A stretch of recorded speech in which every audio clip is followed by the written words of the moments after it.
ఓం నమో భగవతే వాసుదేవాయ. ఈరోజు 29, 30 పాసురాలు 2 చదువుకోవాలి. ఆరాధన పూర్తి అయిన తర్వాత ఈ 2 పాసురాలు వింజామర వీస్తూ ప్రతిరోజు చదువుతారు. మనం ప్రతిరోజు ఒక్కొక్క పాసురం చదువుతాం కదా, ప్రతిరోజు కూడా ఈ 2 పాసురాలు వింజామర వీస్తూ చదవాలి. ఈ పాసురంలో స్వామి గోపికలతో మాకు ఏ యోగ్యత లేదు అని మీరు అంటున్నారు, ఇంత ఫలాన్ని మీకు ఏ అర్హతతో ఇవ్వాలి అని అడుగుతున్నారు. గోష్ఠి అంటోంది, నిజమే స్వామి, మాకు జ్ఞానం లేదు, వేదాలు తెలియవు, పండితులము కాము, బలబలాలు లేవు, కానీ మాకు ఒకే ఒక యోగ్యత ఉంది. అదేమంటే నీ మీద ప్రేమ. 7 జన్మల బంధం, విడదీయరాని బంధం అన్నది. మనల్ని ఎవరూ విడదీయలేరు. 7 జన్మల నుంచి నీ మీద మాకు ఉండే ప్రేమ. స్వామి, ఇంత చలిలో తెల్లవారుండా పెద్దలను ఎదిరించి వ్రత సామగ్రి తీసుకువస్తామని చెప్పే వంకతో నీ దగ్గరకు వచ్చాము. నీ పాదపద్మాలని దర్శించాలని వచ్చాము. మేము అడిగిన కోరికలన్నీ మాకేమీ వద్దు స్వామి, అవి ఒక వంక అంతే. మాకు కావలసింది నీ కృపా కటాక్ష వీక్షణం మా మీద ఉండాలి. మా యందు ఇతరములైన కోరికలున్నచో వాటిని తొలగింపు. ఎప్పటికీ మేము నీ దాసులమై ఉండాలి స్వామి. దీనికై ఆటంకములకు ఇతరములైన కోరికలను అన్నిటినీ మా నుండి వెంటనే తొలగించి నశింపచేయి స్వామి. నీతో ఉండేది ఆనందం కావాలి. ఆనందం అంటే దేని చేత నశింపబడకూడదు. లౌకికంగా ఉండే ఆనందం ఎలాంటిది? అది బంధాలతో ఉంటుంది. ఆ బంధాలతో ఆనందం శాశ్వతమా? శాశ్వతం కాదు. ఎప్పటికైనా అవి తెగిపోతాయి. వస్తువులతో ఆనందమా? అవి నశించిపోతే మళ్ళా వాటితో ఆనందం. కోరికలతో ఆనందమా అంటే ఒక కోరిక తీరిన తర్వాత ఇంకొక కోరిక పుడుతూనే ఉంటాయి. ఎప్పటికీ శాశ్వతమైన బంధం నీతోటే స్వామి. మాకు ఆ బంధం కావాలి, ఆ ఆనందం కావాలి. ఎప్పటికీ నీ దృష్టి, నీ కరుణ, దయ మాపై ఉండాలి స్వామి. ఇవే స్వామి మేము కోరుకునేది అని ఆండాళ్ళ తల్లి ఈ పాసురంలో చెప్తోంది. ఇంకా ఈ పాసురం ద్వారా ఏం చెప్తున్నారంటే, భగవత్ప్రాప్తిని పొందగోరే వారందరూ ఆచరించదగిన ఈ ధనుర్మాస వ్రతంలో గోపికలు ఏం చెప్తున్నారంటే, భక్తి ప్రపత్తులే ముఖ్యమని నిరూపించారు. అజ్ఞానులైనను నిశ్చల భక్తి ప్రపత్తులతో భగవంతుని చేరవచ్చనేది నిర్వివాదంగా నిరూపించారు. ఇప్పుడు ఈ పాసురంలో వ్రతఫలాన్ని చెప్తున్నారు. వ్రతాన్ని ఒక నిమిత్తంగా చేసుకుని పరానే వాద్యాన్ని పొందాలని తహతహలాడారు గోపికలు ఇప్పటి వరకు. కానీ ఈ పాసురంలో పరనిమిత్తం అని, నిజానికి శ్రీకృష్ణుని సాన్నిధ్యము, అతని నిరంతర సేవకే ఈ ప్రయత్నమంతా అని స్పష్టం చేశారు ఆండాళ్ళ తల్లితో కూడినటువంటి గోపికలు. ఇప్పుడు పాసురం.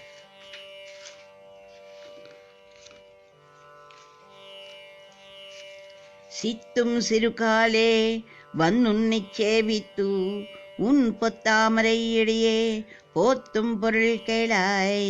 பெத்தம்மே இத்துண் குலத்தின் பிறந்த நீ குத்தேவல்களை கொள்ளாமல் போகாது.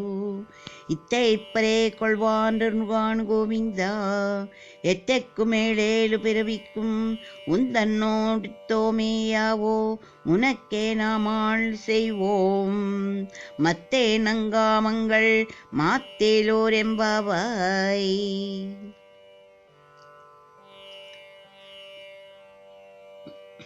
ఇందులో ఉండేటువంటి భావం,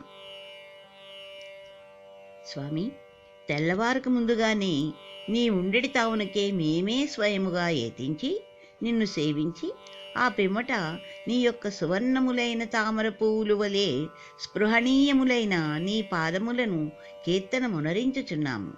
దీనివలన మేము కోరేడి ప్రయోజనమును వివరించదం వినుము.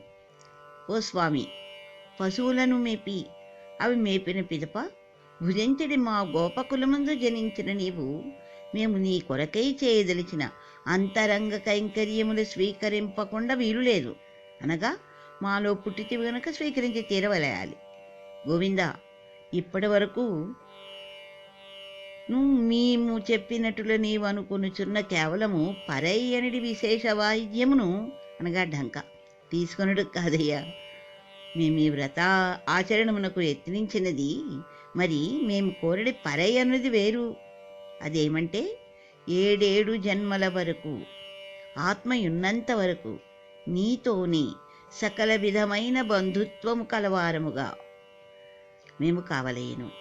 నీ కొరకై మేము సకలములైన సేవలను అనుసరించు వారము కావలెను. దీనికై ఆటంకములకు ఇతరములైన కోరికలను అన్నిటినీ మా నుండి వెంటనే తొలగించి నశింపచేసడివో స్వామి, ఇదే మేము వాంఛించు పరమ ప్రయోజన విశేషము అని చెప్పి ఆండాళ్ళ తల్లి తన గోష్ఠితో స్వామికి విన్నమించుకుంటాను. కృష్ణం వందే జగద్గురుం. ఈరోజు 30 పాసురం. దీనిలో ఏం చెప్తున్నారంటే, ఈ వ్రతాన్ని చేసిన వారికి వచ్చేటువంటి ఫలితాన్ని గురించి వివరిస్తేటటువంటి మాలిక ఇది. ధనుర్మాస వ్రతంలోనే 30వ మాలిక. ఎన్నడో ద్వాపర యుగంలో రేపల్లెలోని గోపికలు ఆచరించిన కాత్యాయని వ్రతాన్ని శ్రీ ఆండాళ్ళ తల్లి కలియుగంలో తాను ఆచరించి తరించింది.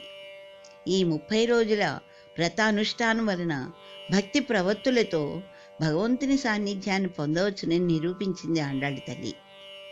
అత్యంత నిష్ఠతో ఆచరించిన ఈ వ్రతం వలన అజ్ఞానులు సైతం భగవత్ సాక్షాత్కారాన్ని పొందగలరని నిరూపించింది.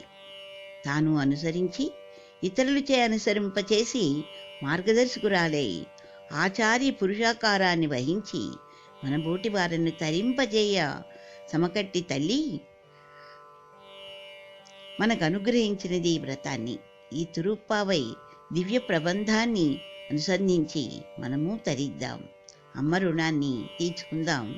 శ్రీ సూక్తి మాలికలు మనం పాడుకుందాం. பாசுரம்.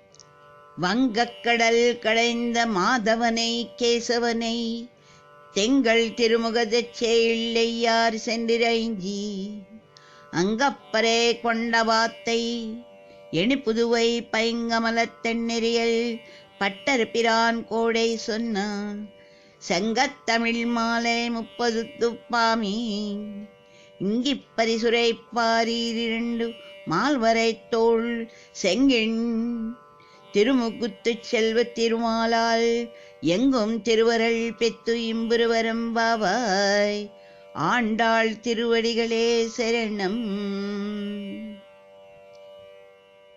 దీనిలోని భావం చూడండి. ఓడలు గల పాల సముద్రమును దేవతల కోసం మధించి వారికి అమృతాన్ని ప్రసాదించిన వాడును, బ్రహ్మరుద్రాదులకు ప్రభువైనట్టి నారాయణుని చంద్రముఖులైన గోపికలు అలంకృతులై చేరి మంగళాశాసనము చేసి గోకులమునందు పరై అను వంకతో స్వామి కైంకర్యమును పొందారు.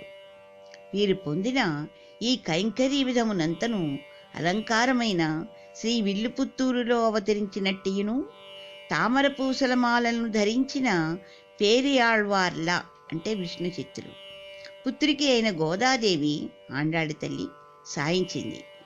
ఇది గోపికలు గుంపులు గుంపులుగా కూడి అనుభవించిన ప్రబంధమై ద్రావిడ భాషలో పాసురూపంగా ప్రవహించింది. ఈ 30 పాసురాలను ఒక్కని కూడా విడవకుండా ఈ సంసారమున అనుసంధించువారు గొప్ప పర్వతములేనున్న 4 భుజములను ఆశ్రిత వాత్సల్యము చే ఎర్రబారిన కనుదోయి గల శ్రీముఖమును ఉభయ విభూతి ఐశ్వర్యమునందును గల శ్రీయుపాతి యొక్క సాటిలేని దివ్య కృపను పొంది శ్రీయపతి యొక్క బ్రహ్మానందముతో ఆయన యొక్క కృపను పొంది కూడిన వారే ఉండగలరు. ఓం నమో భగవతే వాసుదేవాయ. కృష్ణం వందే జగద్గురుం. కృష్ణం వందే జగద్గురు.